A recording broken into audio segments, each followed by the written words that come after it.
The aquila dawn sailed quietly through the edge of the Orion Veil, its metallic hull glinting like a silver blade against the darkness. Inside its vast corridors, cadets of the Galactic Exchange Academy moved in perfect rhythm. Humans, synthetics, and off-worlders, all training to become future officers of the United Systems Fleet. Among them was Lara Venn, the only vagary aboard. She was unlike the rest. Her skin shimmered faintly with hues of violet, her eyes reflected nebula light, and her hair, it glowed softly, cascading in waves of living silver.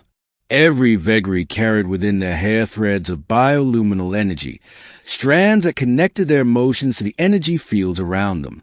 To humans, it was strange. To Lyra, it was sacred.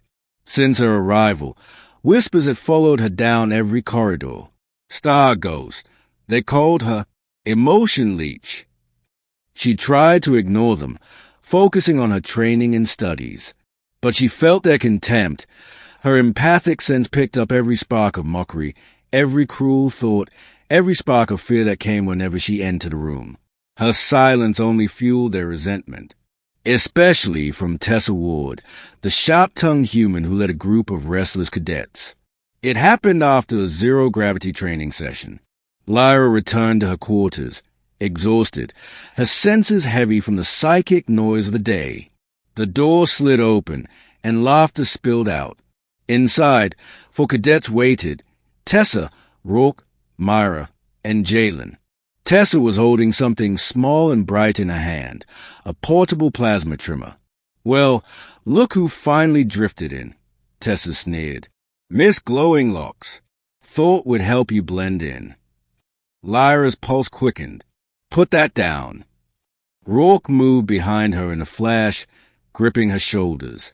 Before Lyra could react, the trimmer flared, and a single, brutal swipe severed the length of her luminous hair. The strands floated to the floor, still glowing faintly like pieces of fallen starlight. The others burst into laughter. "Guess even aliens need a haircut," Jalen joked.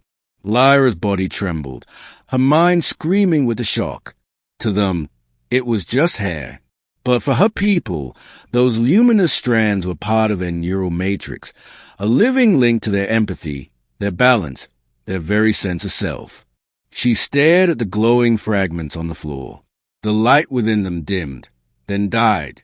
Tessa chuckled, tossing the trimmer aside. "There, now you look a little less alien." Lyra's voice was calm, but cold. "You have no idea what you've done." That night, Lyra sat motionless in her darkened cabin. She could feel her thoughts unraveling, every heartbeat of the ship echoing like thunder in her skull. Without her full neural filaments, her control was weakening. The emotions of everyone aboard, their hunger, jealousy, fear, flooded into her mind, a cacophony of chaos. She tried to meditate, to center herself as her mother had taught her before she left Vega Prime. But the noise grew louder. Her breathing became shallow, her hands trembling with energy. Then the lights flickered, and something inside her broke free. Her hair blazed with new light, brighter and whiter than before. The cabin walls rippled under the pulse of a psychic field. The AI of the ship, Seraph, registered an energy surge beyond recorded limits. "Warning," Seraph's voice echoed, calm but urgent. Unknown resonance detected in Cadet Venn's quarters. Containment drones activated. The metallic doors sealed automatically, but Lyra was no longer confined by walls. Her energy field bent space itself, overriding security systems as though they were made of paper. Tessa and her group woke to alarms blaring across the deck. Gravity failed for a split second before stabilizing. Lights dimmed, glowing instead in pulses of blue that matched Lyra's energy rhythm. "What the hell's happening?" Rourke shouted, grabbing his uniform. "Containment breach," Myra said, pale. "Deck 12, Lyra's quarters." They raced down the corridor, their boots echoing against the trembling metal floor. When the doors opened, they froze. Lyra stood at the center of the corridor, her hair floating weightlessly around her like liquid light, her eyes glowing with twin suns. The air shimmered with psychic force. "Tessa," Lyra said softly, her voice carrying through the air like a vibration. "You wanted to make me like you, but you've only made me remember what I am." Tessa took a hesitant step forward. "Lyra, we didn't mean." Before she could finish, the hallway warped. A pulse of invisible energy erupted outward. It struck Rourke, hurling him against the wall with a loud crack. He collapsed, unconscious but alive. The others backed away, terrified. The ship groaned under the pressure. Panels sparked. Seraph's voice trembled for the first time. Psychic resonance approaching destabilization threshold. Lyra closed her eyes. "I don't want to hurt you, but I will be heard."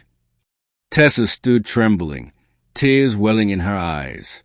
"Please, Lyra, stop this. We were stupid. We didn't know." Lyra's energy flared brighter. In that instant, Tessa saw flashes, visions of Vega Prime's radiant forest, vagary children weaving energy strands together, Lyra's mother whispering, "Never let them make you ashamed of your light." The psychic wave froze midair. Lyra exhaled slowly, her aura dimming. She lifted her hand toward Tessa, and instead of striking, she touched her forehead lightly. A pulse of pure empathy rippled between them.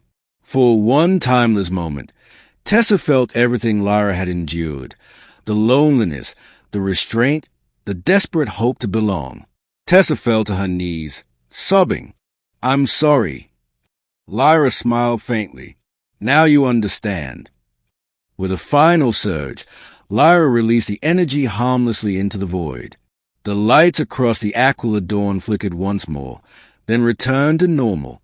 She collapsed to the floor, her strength fading. Hours later, the medbay hummed with low voices. The cadets were treated for shock, but none were physically harmed. Commander Roan stood at the observation window, watching as Lyra lay unconscious inside an isolation pod. Her vital signs pulsed with faint blue light. Tessa entered quietly, her expression hollow. Will she recover? Roan sighed, her neural structures stabilizing. The vagary are resilient. She may need time, but she'll live. Tessa looked down, guilt heavy in her chest. I just wanted to make her fit in. I didn't realize how much she carried. Roan glanced at her. Humans have a habit of fearing what they don't understand. You learn that the hard way. Days later, Lyra awoke. When Tessa came to visit, she stood at the doorway, unable to speak. Lyra's hair had regrown, shorter now, but glowing with a deeper, steadier light. Tessa nodded. I needed to say sorry, for everything. Lyra studied her for a moment, then smiled faintly. You already did, when you finally saw me. Months passed. The Aquila Dawn continued its missions, and whispers of the vagary resonance event spread across the Academy. Some called Lyra dangerous. Others called her a miracle. When the ship docked at Vega Prime, Lyra chose to stay behind, to reconnect with her people and heal. Before departing, she handed Tessa a small vial filled with strands of her glowing hair. For remembrance, Lyra said, not of what you did, but what you learned. Tessa kept it with her always, and in the quiet of space, when stars shimmered against her viewport, she often thought of Lyra, the alien girl who turned cruelty into light and silence into power.